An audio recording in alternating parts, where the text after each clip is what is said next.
Young హీరోయిన్స్లో శ్రీలీలకి ఉన్న demand ఇంకొకరికి లేదు.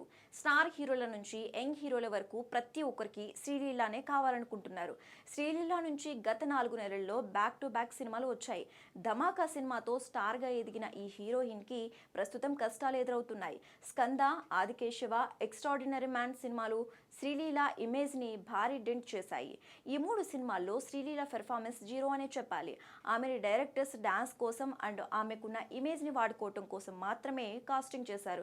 కానీ శ్రీలీలకి ఉపయోగపడే లేదా ఆమె యాక్టింగ్ స్కిల్స్ని చూపించే ఒక్క సీన్ని కూడా ఇవ్వటం లేదు. అందుకే 3 నెలల్లో 3 ఫ్లాప్స్ని ఫేస్ చేసింది శ్రీలీల. కానీ బాలయ్య చేసిన భగవంత్ కేసరి సినిమాలో శ్రీలీల కెరియర్ బెస్ట్ పెర్ఫార్మెన్స్ ఇచ్చింది. ఈ మధ్య కాలంలో శ్రీలీల నుంచి చెప్పుకునే సినిమా ఏదైనా వచ్చిందా అంటే అది భగవంత్ కేసరి మాత్రమే. శ్రీలీల నుంచి నెక్స్ట్ గుంటూరు కారం సినిమా రానుంది. జనవరి 12న రిలీజ్ కానున్న ఈ సినిమా రిజల్ట్ పైనే శ్రీలీల కెరియర్ ఆధారపడి ఉంది. ఇది తేడా కొడితే శ్రీలీల కెరియర్ కష్టాల్లో పడినట్లే. ప్రస్తుతం షూటింగ్ జరుపుకుంటున్న గుంటూరు కారం సినిమా సెట్స్ కి ఒక వారం రోజులు దూరంగా ఉంటనుంది శ్రీలీల. ఎంబీబీఎస్ ఫైనల్ ఎగ్జామ్స్ రాయడానికి వెళ్తున్న కారణంగా ఒక వారం రోజుల పాటు శ్రీలీల షూటింగ్స్ కి అందుబాటులో ఉండే అవకాశం కనిపించట్లేదు. ఎగ్జామ్స్ కంప్లీట్ చేసిన తర్వాత శ్రీలీల మళ్ళీ సెట్స్ లో జాయిన్ అవ్వనుంది.